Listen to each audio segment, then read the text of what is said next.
तो बेटा आप लोग देखिए,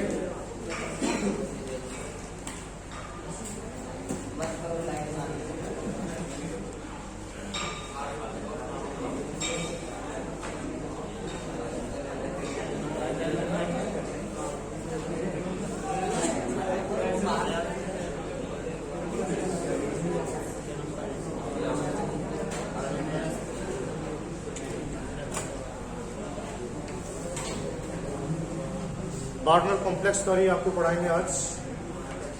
ये नई टॉपिक में आपको डिस्कस करूंगा। नोमेनक्लेचर मैंने आपको पढ़ाया है, और जो नोमेनक्लेचर मैंने आपको पढ़ाया है उसमें मैंने आपके लिए 10 to 11 रूल्स मैंने आपको पढ़ाए हैं। कैसे किसी भी कॉम्प्लेक्स कंपाउंड का नाम हम लोग नोट कर सकते हैं, ये सब मैंने आपको डिस्कस किया है भाई। अभी आज एक नई टॉपिक आपको डिस्कस करेंगे, और ये अगला टॉपिक है हमारी बुक का वार्नर कॉम्प्लेक्स थ्योरी में आपको डिस्कस करूंगा। और अभी क्या करेंगे, आज आपके लिए जो कॉम्प्लेक्स कंपाउंड होते हैं ना, उन कॉम्प्लेक्स कंपाउंड के स्ट्रक्चर को बनाना बताएंगे।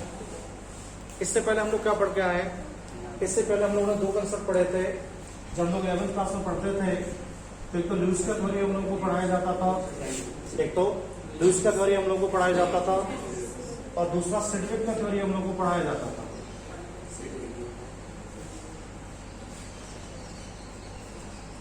तो लूज कॉन्सेप्ट हम लोगों ने डिस्कस किया है, सिडविक थ्योरी हम लोगों ने पढ़ा है। 11th में जब केमिकल बॉन्डिंग मैंने आपको स्टडी कराया, तो केमिकल बॉन्डिंग में क्वेश्चन मैंने आपको पढ़ाए थे सारे। लुईस का थ्योरी मैंने आपको पढ़ाया था, सिडविक का थ्योरी मैंने आपको स्टडी कराया था। अभी ये जो कंसेप्ट था ना, इस कंसेप्ट से हम लोग क्या कर सकते थे भाई, इस कंसेप्ट से हम लोग केवल सिंपल कंपाउंड के स्ट्रक्चर को वेरीफाई कर सकते थे। इस कंसेप्ट से हम लोग केवल सिंपल कंपाउंड के स्ट्रक्चर को वेरीफाई कर सकते थे। जैसे CH4 की स्ट्रक्चर हम लोगों को बनानी है, जैसे C2H5OH का स्ट्रक्चर हम लोगों को बनाना है,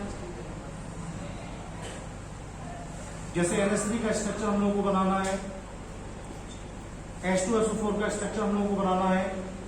ये कंपाउंड कॉम्प्लेक्स कंपाउंड नहीं है, ये कंपाउंड कॉम्प्लेक्स कंपाउंड नहीं है। इन कंपाउंड के स्ट्रक्चर को जब हम लोग बनाते थे, तो इन कंपाउंड के स्ट्रक्चर को वेरीफाई करने के लिए लुईस का स्ट्रक्चर हम लोग लगा सकते थे, या सिडविक का स्ट्रक्चर हम लोग लगा सकते थे।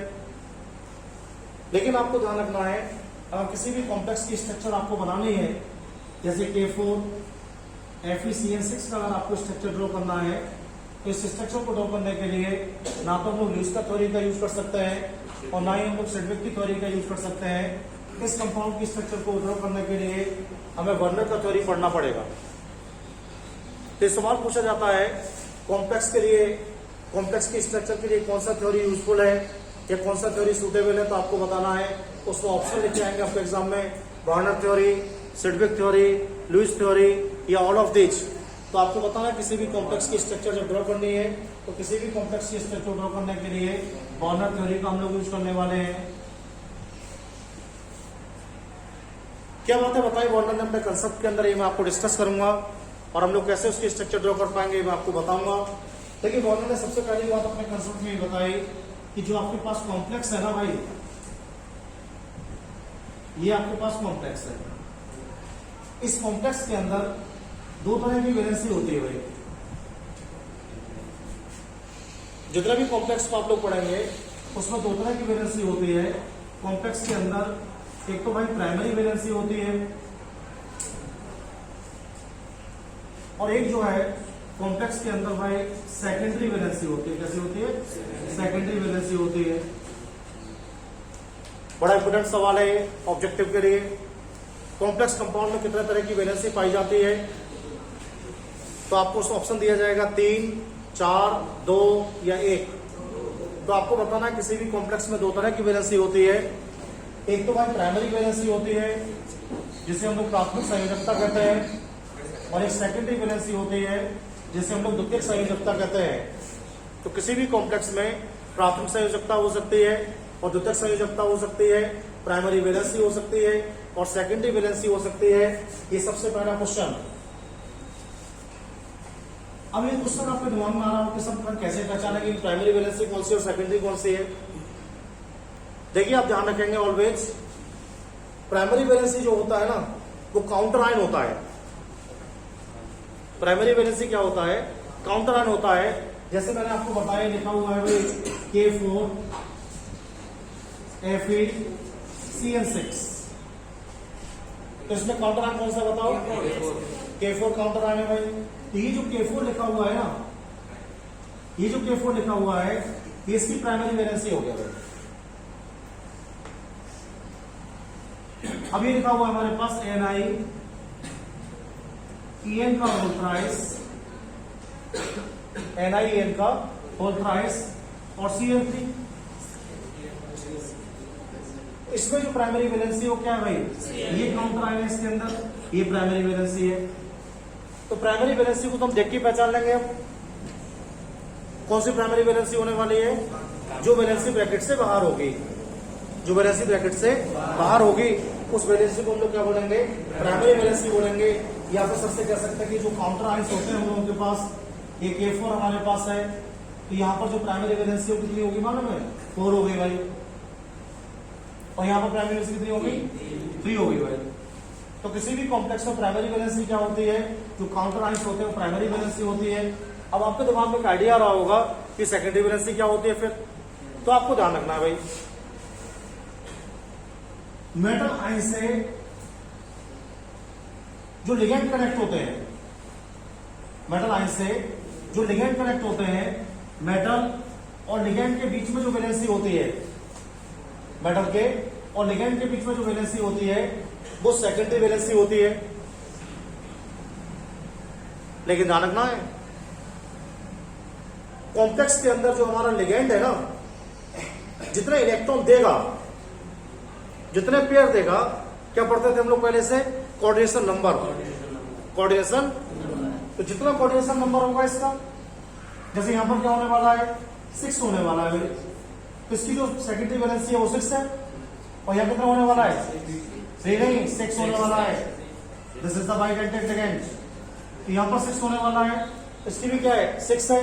तो आपको ध्यान रखना है कि जो प्राइमरी वैलेंसी है वो काउंटर आयन होते हैं, और जो सेकेंडरी वैलेंसी होती है किससे निकलती है?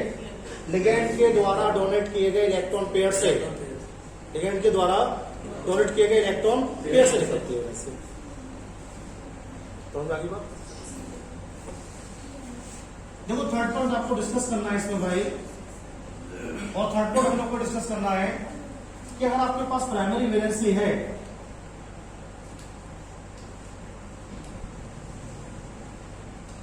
तो प्राइमरी वैलेंसी को ऑलवेज जो है इसमें अनस्टेबल वैलेंसी बोला गया है भाई।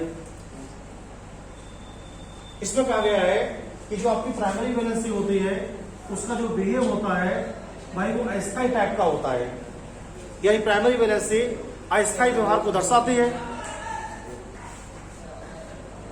लेकिन बताया गया हम लोगों के लिए कि जो सेकेंडरी वैलेंसी हम लोग स्टडी कर रहे हैं, ये सेकेंडरी वैलेंसी जो है ये कैसी होती है? स्टेबल टाइप की होती है। यहां तक बोला गया हम लोगों से कि जो प्राइमरी वैलेंसी है उसे हम लोग आयोनाइजेबल वैलेंसी भी कह सकते हैं, आयनिक संयोजकता। और जो सेकेंडरी वैलेंसी होती है उसे हम लोग नॉन आयोनाइजेबल वैलेंसी कहते हैं, अनायनिक संयोजकता। यानी कभी भी इसका आयनन नहीं होगा, मेटल लिगेंड से कभी आयनों में नहीं टूटेगा, लेकिन जो ब्रैकेट के बाहर होगा वो आयनों में टूट जाएगा। कैसे हटाता है? जब इसे हटाते थे आप लोग तो 4K पॉजिटिव कर दिया करते थे, इसे जब आप हटाया करते थे तो 3Cl नेगेटिव कर दिया करते थे, 3Cl नेगेटिव कर दिया करते थे। तो आपको बताना क्या है? आपको बताना है जो प्राइमरी वैलेंसी है वो आयनों में चेंज हो जाएगी, जो प्राइमरी वैलेंसी है वो आयनों में चेंज हो जाएगी, और जो आयनों में चेंज हो जाएगी वो कैसी होगी? अनस्टेबल होगी, और उससे हम लोग क्या बोलेंगे? आयोनाइजेबल वैलेंसी बोलेंगे। और जो सेकेंडरी वैलेंसी है वो स्टेबल वैलेंसी होती है, और वो कभी भी आयनों में परिवर्तित नहीं होती है। क्या है?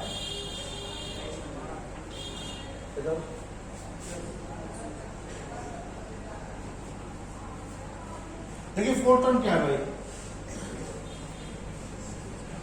जो आपके पास प्राइमरी वैलेंसी है ना,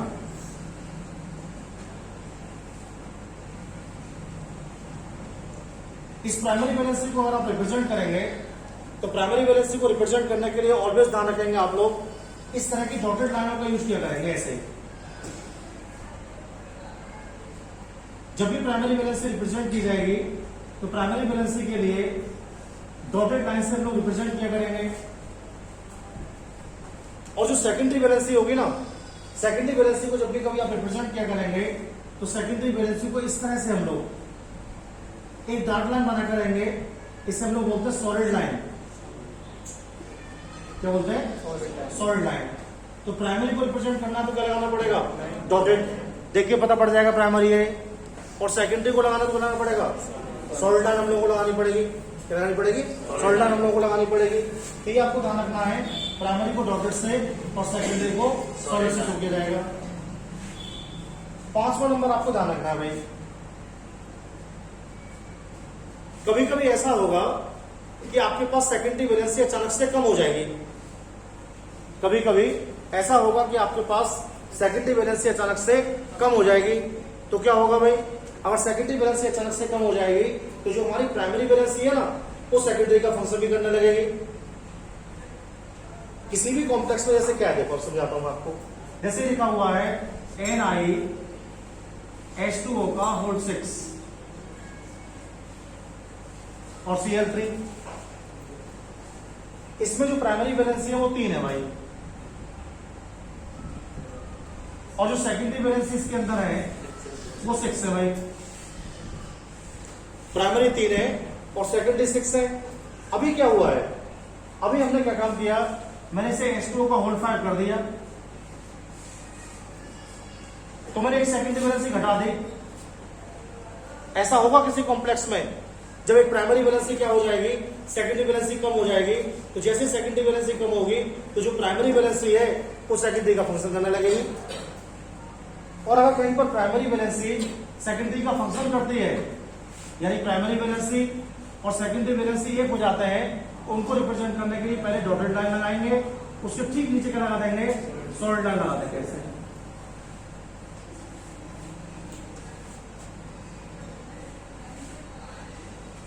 पूछा जाएगा आपसे बर्नर थ्योरी क्या है, तो आप बताएंगे बर्नर का जो थ्योरी है वो केवल कॉम्प्लेक्स कंपाउंड के लिए है।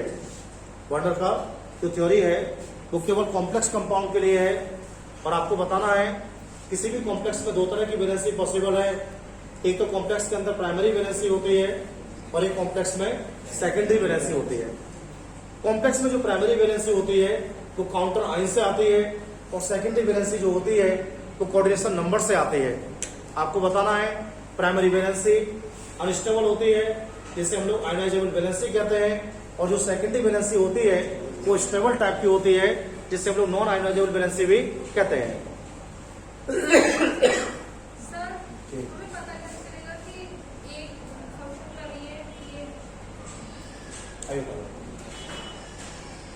अगर प्राइमरी वैलेंसी हमें लगानी है तो प्राइमरी वैलेंसी को डॉटेड लाइन से लगा सकते हैं हम लोग, और सेकेंडरी वैलेंसी अगर हम लोग को लगानी है तो सॉलिड लाइन से हम लोग लगा सकते हैं।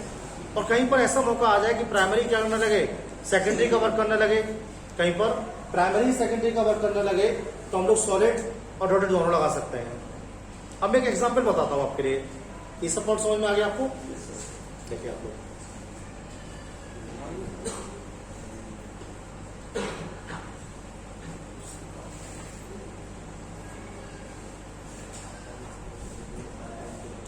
जैसे लिखा हुआ है CO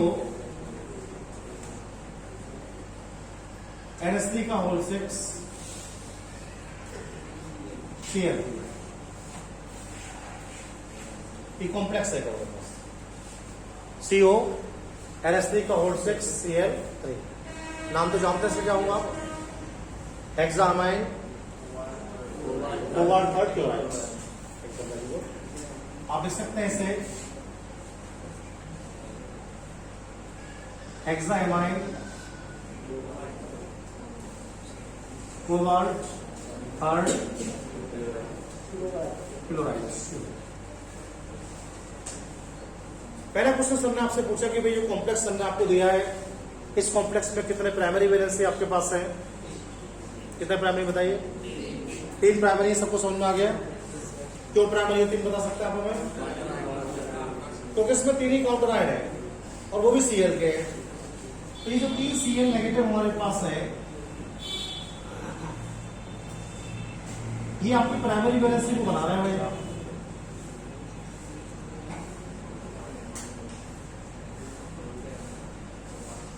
मैंने पूछा सेकेंडरी वैलेंसी कितनी है इसमें? 6 है। क्यों 6 मालूम है? क्योंकि अमोनिया जो होता है वो केवल एक बार में एक ही पेयर देता है, एक बार में एक ही पेयर देता है। तो 6 पेयर आपको मिलने वाले हैं, और 6 पेयर जो बेटे आपको मिलने वाले हैं, ये जो वैलेंसी है वो सेकेंडरी वैलेंसी है बेटे।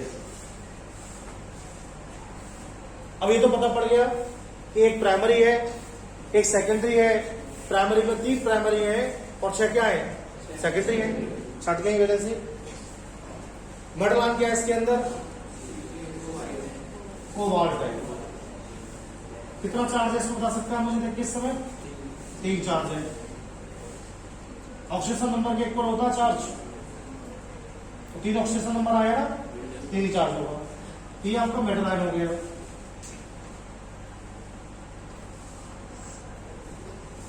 मेटल आयन को क्या करेंगे? सेंटर में लगा देंगे ऐसे, ठीक है। और देखो 1 2 3 4 कितना हो गया? 1 2 3 4 5 6।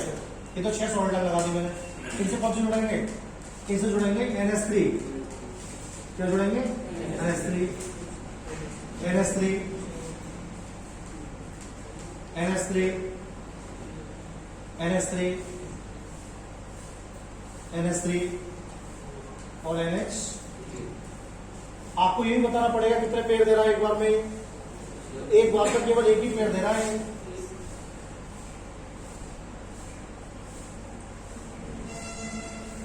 नाम लीजिएगा मुझे आता हूं आप। एक बार में एक पेड़।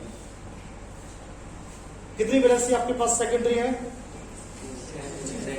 6 हो गए। कितनी प्राइमरी है आपके पास? 3 प्राइमरी है।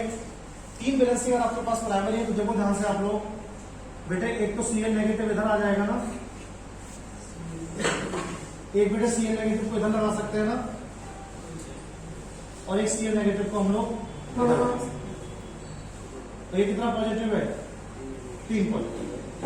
स्ट्रक्चर बढ़िया इसमें समझ में आ गया आपको? अब जैसे क्या होता है हमारे पास, ये कॉम्प्लेक्स हमारे पास ऐसे लिखा होता कि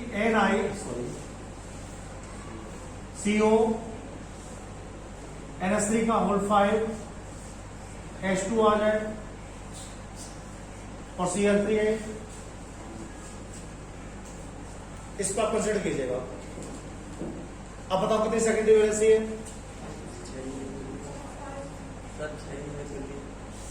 अब भी वैलेंसी चाहिए भाई। 5 तो अमोनिया से पूरी हो रही है और H2 भी तो आ गया एक सेकेंड। 6 होगी नहीं होगी? अब भी सेकेंडरी वैलेंसी चाहिए। और प्राइमरी कितनी है इसमें? कैसे ड्रॉ करेंगे हम लोग इसका स्ट्रक्चर? CO लगाएंगे 1 2 3 4 5 6। एक लिगेंड तो यहां पर आ जाएगा, एक लिगेंड यहां पर आ जाएगा, एक लिगेंड यहां पर आ जाएगा, एक लिगेंड यहां आ जाएगा, एक लिगेंड यहां आ जाएगा और एक लिगेंड यहां आ जाएगा। NH3 लगा लो यहां पे, NH3 लगा लो यहां पर, एक और NH3 लगा लीजिएगा, एक और NH3 लगा लीजिएगा, एक और NH3 लगा लीजिएगा, NH3 हो जाएगा। H2 ये इंटेंसिटी होनी चाहिए। How many primary valencies? क्या करना पड़ेगा? 3 डॉटेड लगा देते हैं भाई। This is the primary, this is the primary, this is the primary valency भाई। 3 पॉजिटिव चार्ज होगा इस मेटल के ऊपर, लगा दिया मैंने। ये अब स्ट्रक्चर हो गया, इसका स्ट्रक्चर बन गया।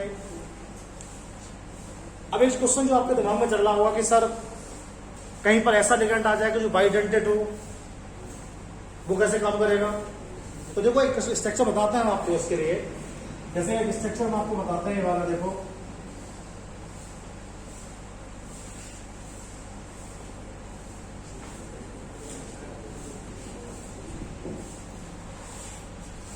ये हमारे पास लिखा हुआ है NI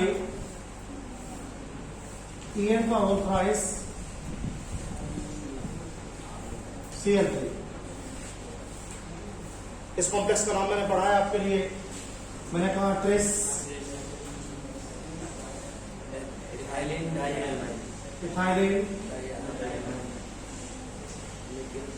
डाईएमाइन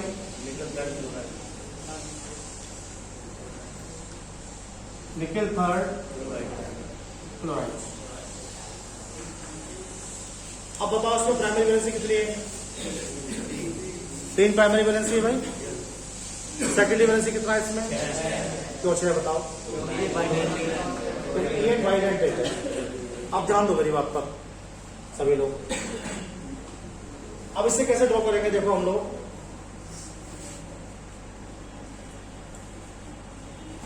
NI को लिखेंगे यहां पर आप लोग सेंटर में, ठीक है? 1 2 3 1 2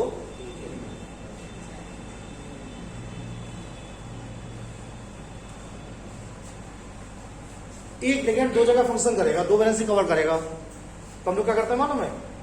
जब 2 जगह वैलेंसी करेगा EN को इन दोनों के बीच में लगा देंगे हम लोग। EN को हम लोग क्या करेंगे? इन दोनों के बीच में लगा देंगे। EN को इन दोनों के बीच में लगा देंगे भाई, क्योंकि एक बार में 2 पेयर देगा ये। एक पेयर तो देगा इस वैलेंसी के लिए और एक पेयर देगा इस वैलेंसी के लिए। समझ गए हम लोग? ये एक पेयर तो देगा इस वैलेंसी के लिए और एक पेयर देगा इस वैलेंसी के लिए और एक पेयर देगा ये इस वैलेंसी के लिए, एक पेयर देगा इस वैलेंसी के लिए। एक इधर लगा देंगे इलेक्ट्रॉन ऐसे और एक इलेक्ट्रॉन इधर लगा देंगे। एक इलेक्ट्रॉन इसे ऐसे लगा देंगे, एक ऐसे लगा देंगे पेयर। एक पेयर को बेटे ऐसे लगा देंगे, एक पेयर को ऐसे लगा देंगे।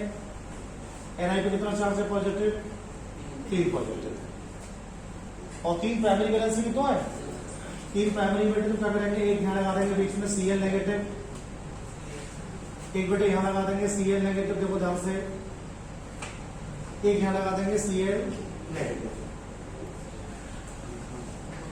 किसका स्ट्रक्चर है ये? स्ट्रक्चर है NI EN का होल थ्राइस और Cl। बस समझ आ गया? ये प्रॉब्लम सॉर्ट आउट हो गई आपकी। बताइए कोई प्रॉब्लम तो नहीं आपको इसमें? और बताता हूँ आपको भी, एक डाउट रह गया आपको, वही पूरा करता हूँ। ये समझ आ गया? अगर ट्राइडेंटेड होता कैसे करते? ट्राइडेंटेड 2 ही लग पाते केवल इसमें। कितने लग पाते? 3 को कवर करता है। कितना करता? 3 को कवर करता है। अब देखो जैसे लिखा हुआ है आपके पास, ये लिखा हुआ है Cr H2O का होल 6 और I3। इसकी स्ट्रक्चर ड्रॉ करनी है जैसे हमें। कैसे करेंगे बताओ? Cr सेंटर में लगा दी। चलो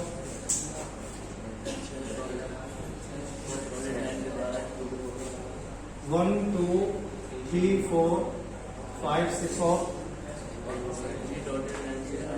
1 2 और क्या लगाऊं बताओ? सॉलिड पे लगाऊं H2O H2O H2O H2O H2O H2O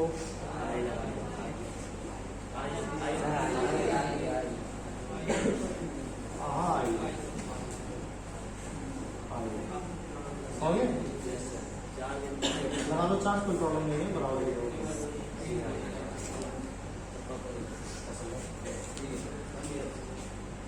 समझ आ गया? अभी क्वेश्चन क्या रह गया? एक क्वेश्चन रह गया कि प्राइमरी सेकेंडरी कैसे चेंज होगा। देखिए जैसे कॉम्प्लेक्स में लिख के दिया ये वाला आपको, इसी वाला समझाता हूँ मैं आपको। देखो कायदे में सीआर से 6 एलिमेंट जुड़ सकते हैं, लेकिन मैंने क्या काम किया मालूम है, मैंने गलती से 5 कर दिया इसके लिए। अब 6 क्यों जोड़ेंगे, ये आपको बीबीटी पढ़ाएंगे, अभी आगे आएगा। एक बार बीबीटी आपको 11th में पढ़ाया था, अब 12th में फिर से पढ़ाएंगे उसके लिए। पहले पढ़ाया था सिंपल कंपाउंड के लिए, अब पढ़ाएंगे कॉम्प्लेक्स के लिए बीबीटी कैसे होगी, ये कैसे बनेंगे कंपाउंड। अब ये 5 हो गया। आपने मुझसे बताया सर यहाँ कायदे में 6 एलिमेंट आने चाहिए थे, मैंने कहा कितने आपके पास हैं, तो आपने बताया सर हमारे पास 5 ही है केवल। तो मैंने एक काम करते हैं, एक वैलेंसी तुम्हारी कम हो रही है ना, तो जो प्राइमरी वाली वैलेंसी है वो क्या करने लगेगी, सेकेंडरी का फंक्शन करने लगेगी। कैसे करेंगे देखो आप लोग, एक वैलेंसी से रिमूव कर देंगे हम लोग यहाँ से ना, ऐसे और क्या करेंगे, इस प्राइमरी वाले के नीचे क्या कर देंगे हम लोग, एक सॉलिड एंड पीस। ये तभी कर पाएंगे आप लोग जब आपको पता होगा कि मेटल से कितने लिगेंड जुड़ सकते हैं। तो अभी तो ये तुक्के मारा है हमने ऐसे ही, मैंने बता दिया आपको 6 की जगह 5 कर दिए। अभी बीबीटी पढ़ाएंगे तो आपको पता पड़ जाएगा कि इस मेटल से कितने लिगेंड जुड़ सकते हैं, अधिकतम उतने लगाएंगे फिर आप लोग, है ना। समझ में आ गई बात आपको। अब देखो एक स्ट्रक्चर आपको बताते हैं हम लोग।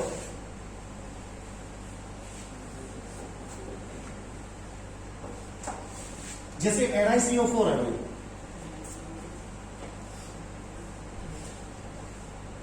NiCO4, इसकी स्ट्रक्चर हम लोगों को ड्रॉ करनी है। तो बताओ इसको कितनी वैलेंसी प्राइमरी है, 0 प्राइमरी है। कितनी प्राइमरी है, 0 प्राइमरी वैलेंसी इसके अंदर है। सेकेंडरी कितनी है, 4 है। तो देखो बड़ा आसान क्वेश्चन हो गया भाई, तो Ni लगा देंगे यहाँ पर 1 2 3 4 पेयर आ जाएगा, एक पेयर आ जाएगा, एक पेयर यहां से आ जाएगा, एक पेयर यहां से आ जाएगा, तो हो जाएगा CO CO CO और CO। कोई चार्ज नहीं आएगा इसके ऊपर, तो 0 होता है इसका। कोई सवाल आपको बताइए, कंफ्यूजन दूर हो गए सारे, बना लोगे स्ट्रक्चर। अब मैं खींचा करूंगा स्ट्रक्चर, तो मुझसे पूछोगे नहीं कि सर आपने डार्क लाइन क्यों लगाई है। आप समझ जाएंगे सर क्या लगाना चाह रहे हैं, डार्क लगा रहे हैं तो सॉलिड वेज, सॉलिड एरो का मीन्स क्या होता है, सॉलिड लाइन का मीन्स होता है सेकेंडरी वैलेंसी लगा रहा हूं, और जब कोई डॉट क्या करूंगा तो क्या करूंगा, प्राइमरी लगाऊंगा, और सॉलिड और डॉट कर दिया तो क्या लगाऊंगा, प्राइमरी सेकेंडरी एक साथ। देखिए एक नया विषय आपको पढ़ाएंगे हम लोग अभी, ये है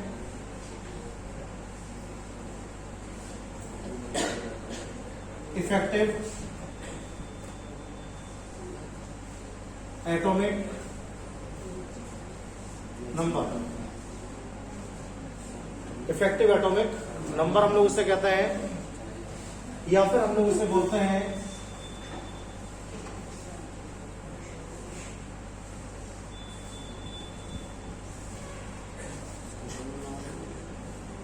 सिडविक रूल। और आज के बाद जब भी कभी साइंस में पढ़ने को मिलेगा तो आपको ध्यान रखना है, साइंस में ऑलवेज EAN के नाम से पढ़ने को मिलेगा आपको। हर कोई आपसे यही बोला करेगा आपने EAN पढ़ा है।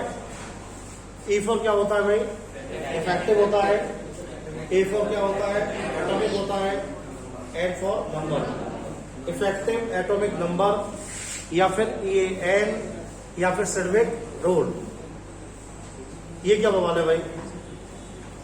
अभी जो कॉम्प्लेक्स हम लोग पढ़ रहे हैं, हमने बहुत सारे कॉम्प्लेक्स के बारे में पढ़ा है। अब तो उनके स्ट्रक्चर के बारे में हमें जानकारी हो गई है, प्राइमरी क्या है, सेकेंडरी क्या है, ये सब हम लोगों ने पढ़ लिया है। तो हमें पढ़ना पड़ेगा कि भाई EAN क्या होता है। EAN क्या होता है, देखिए जो कॉम्प्लेक्स हमारे पास है,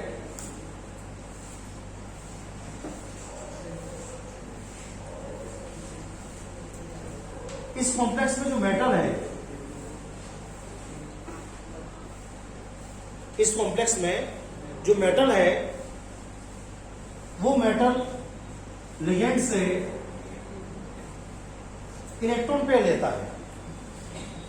जानते हैं पहले से, सबसे पहले चैप्टर के शुरू में यही पढ़ाया गया था कि भाई जो कॉम्प्लेक्स आपके पास अवेलेबल है उस कॉम्प्लेक्स में जो मेटल है वो लिगेंड से इलेक्ट्रॉन पेयर लेगा। शेड्यूल ने बताया कि कितने इलेक्ट्रॉन पेयर लेगा ये, क्या लेता ही रहेगा, कोई लिमिट नहीं होगी इसके लेने की इलेक्ट्रॉन। तो यहां पर हम लोग क्या डिस्कस करेंगे, यहां पर ये डिस्कस करेंगे हम लोग कि जो आपके पास कॉम्प्लेक्स है उस कॉम्प्लेक्स में जो मेटल आयन आपका है वो मेटल आयन इस लिगेंड से कितने इलेक्ट्रॉन को गेन करेगा।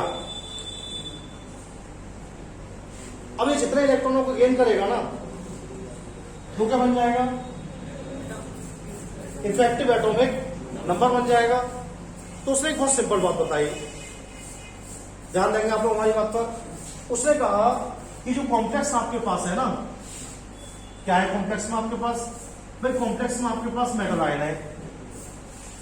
जो कॉम्प्लेक्स आपके पास है उस कॉम्प्लेक्स में आपके पास मेटल आयन है। उसने कहा ये मेटल आयन लिगेंड से केवल उतने ही इलेक्ट्रॉन गेन करेगा, ये मेटल आयन लिगेंड से केवल उतने ही इलेक्ट्रॉन गेन करेगा जिससे कि इसका इलेक्ट्रॉनिक कॉन्फ़िगरेशन इनर्ट गैस के बराबर हो जाए। सब पूछेंगे शेड्यूल रूल क्या है कॉम्प्लेक्स में, तो आप बताएंगे आपने जो कॉम्प्लेक्स दिया है ना उस कॉम्प्लेक्स में मेटल है, सर ने कहा है भाई मेटल, और लिगेंड भी तो है, सर ने पूछा लिगेंड भी है, तो क्या करेगा लिगेंड मेटल के लिए, इलेक्ट्रॉन देगा। क्या देगा भाई, इलेक्ट्रॉन देगा। सर को बताना सर कितने इलेक्ट्रॉन देगा, केवल उतने इलेक्ट्रॉन देगा जिससे कि उसका जो इलेक्ट्रॉनिक कॉन्फ़िगरेशन है किसके बराबर हो जाए। अब हमने नेट गैस पढ़ ली, कौन कौन सी पढ़ी थी भाई, हीलियम पढ़ा था, नियोन पढ़ा था, आर्गन पढ़ा था, क्रिप्टॉन पढ़ा था, जीनोन पढ़ा था, रेडॉन पढ़ा था। या तो 2 होने चाहिए इलेक्ट्रॉन, या 10 होने चाहिए, या 18 होने चाहिए, या 36 होने चाहिए, या 54 होने चाहिए, या 86। Fe केवल कितना इलेक्ट्रॉन करना चाहेगा, देखो Fe का विन्यास कितना होता है भाई, Fe में 26 तो होते ही है इलेक्ट्रॉन, 26 तो ज्यादा करेगा, तो या तो करना चाहेगा 36 या 54 या 86। बहुत सीधी बात है। कॉम्प्लेक्स में प्रेजेंट मेटल आयन, कॉम्प्लेक्स में प्रेजेंट मेटल आयन लिगेंड से केवल उतने ही इलेक्ट्रॉन गेन करता है जिससे कि उसका इलेक्ट्रॉनिक कॉन्फ़िगरेशन, इलेक्ट्रॉनिक विन्यास किसके बराबर हो जाए, इनर्ट गैस के बराबर हो जाए। कितना आंसर आएगा आपके सवाल का, या तो आपके क्वेश्चन का आंसर आएगा 36 या 54 आया करेगा, या 86। ये 3 तो कभी आएंगे नहीं, ये 3 नहीं आएंगे।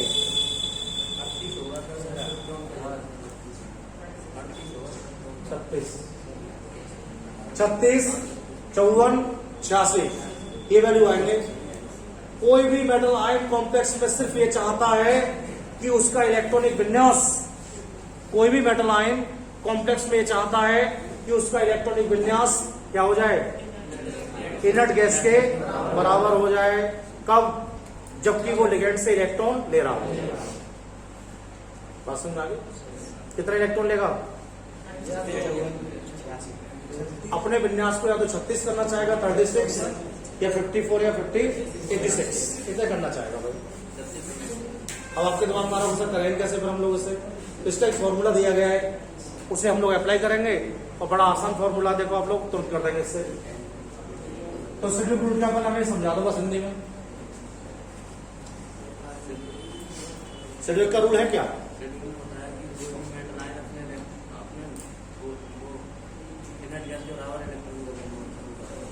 कॉम्प्लेक्स में प्रेजेंट मेटल आयन सदैव लिगेंड से उतना इलेक्ट्रॉन लेता है जिससे कि उसका विन्यास इनर्ट गैस के विन्यास के, कॉम्प्लेक्स में प्रेजेंट मेटल आयन लिगेंड से केवल उतना ही इलेक्ट्रॉन पेयर गेन करता है जिससे कि उसका इलेक्ट्रॉनिक कॉन्फ़िगरेशन इनर्ट गैस के कॉन्फ़िगरेशन के कैसे बराबर हो जाए। क्या बोलते हैं इस नंबर को, इफेक्टिव एटॉमिक नंबर। अगर आपको EN फाइंड करना है, अगर आपको EN फाइंड करना है तो सबसे पहले एटॉमिक नंबर लगाना है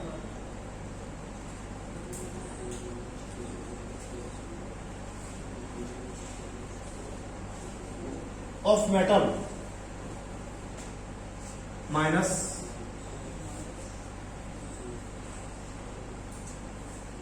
क्या करना है, charge.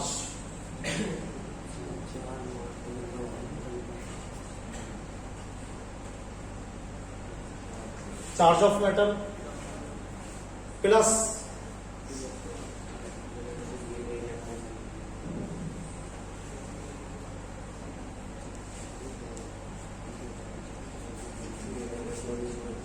Gain electron, gain electron by ligand.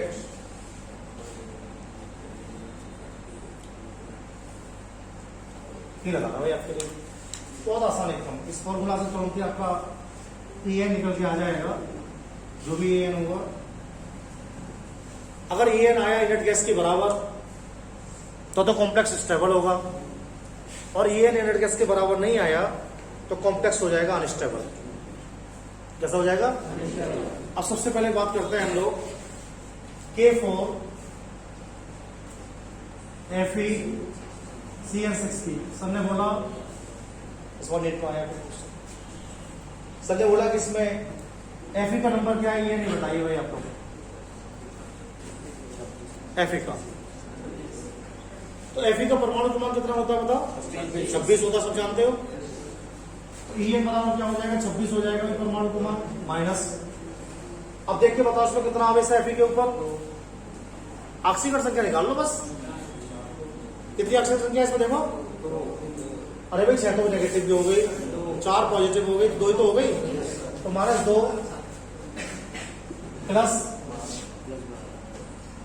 1 pair देगा, 1 लिगेंड 6 है, 6 दूनी 12 इलेक्ट्रॉन आने वाले हैं। कितना हो गया? ये हो गया आपका 24, 26 में से होगा 24 में से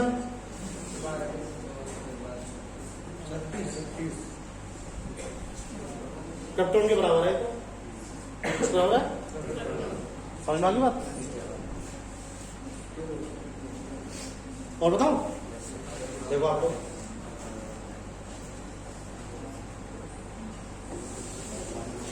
बड़ा आसान टॉपिक है। देखो ये लिखा है K2 HgI4 हमारे पास है भाई। इसमें आपको Hg का फाइंड करना है। ये कैसे फाइंड करेंगे? देखो हम लोग effective atomic number equal to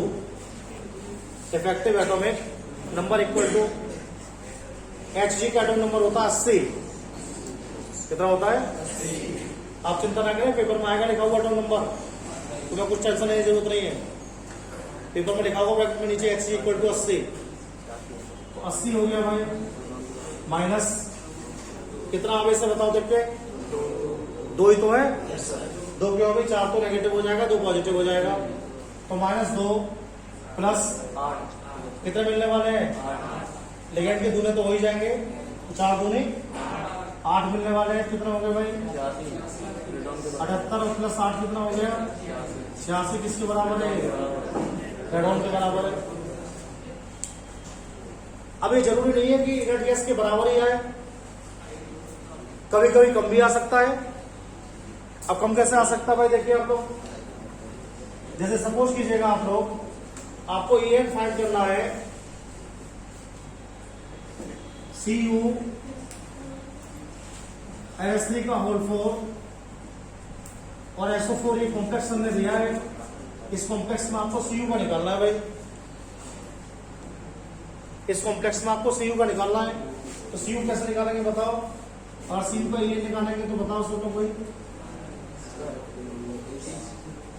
copper का 29 होता है भाई माइनस आवेश कितना बताओ इस समय कॉपर के ऊपर? 2 आवेश है। NH3 का 0 होता है और SO4 का -2 होता है, तो 2 ही हो जाएगा, प्लस 1 अमोनिया 1 पेड़ देता है, 4 अमोनिया 4 पेड़ देंगे, और 4 पेड़ को 2 से गुणा करेंगे तो 8 हो जाएंगे। 8 27 प्लस 8 इक्वल टू 35। ये किसी भी अक्रिय गैस को मैच नहीं कर रहा है, किसी भी अक्रिय गैस को मैच नहीं कर रहा है। और देखो मैं और बताता हूं आपके लिए, जैसे हमारे पास लिखा हुआ है K3 FeCN6, K3 FeCN6, इसमें अगर आपको EN फाइंड करना है तो कैसे करेंगे भाई? Fe का 26 हो गया माइनस 3 मिले CS में, देखो आप 6 और 3 प्लस कितना हो गया 12, कितना हो गया भाई 23 और 12 35 आ गया। तो ध्यान रखना है, जब भी कभी EN फाइंड करते हैं तो कॉम्प्लेक्स का एटॉमिक नंबर आपको बताना चाहिए मेटल का, वो आपको पेपर में दिया जाएगा। और बाकी जो आपको करना है, लिगेंड्स के नंबर को लगा देना है उसके अंदर, इलेक्ट्रॉन दूरे लगाना है आपको, उसमें जो भी दिए जाएंगे और उसको सॉल्व कर लेंगे। असर बताएंगे सर के लिए किस तरह, अगर आपका ये इनर्ट गैस के बराबर आया है तो ये स्टेबल होगा कॉम्प्लेक्स, और इनर्ट गैस के बराबर नहीं आ रहा है, कॉम्प्लेक्स का बिहेव कैसा हो सकता है? अनस्टेबल टाइप का हो सकता है। ठीक है, ये 2 टॉपिक मैंने आपको पढ़ा दिए आज, कल आपको नेक्स्ट पढ़ाऊंगा।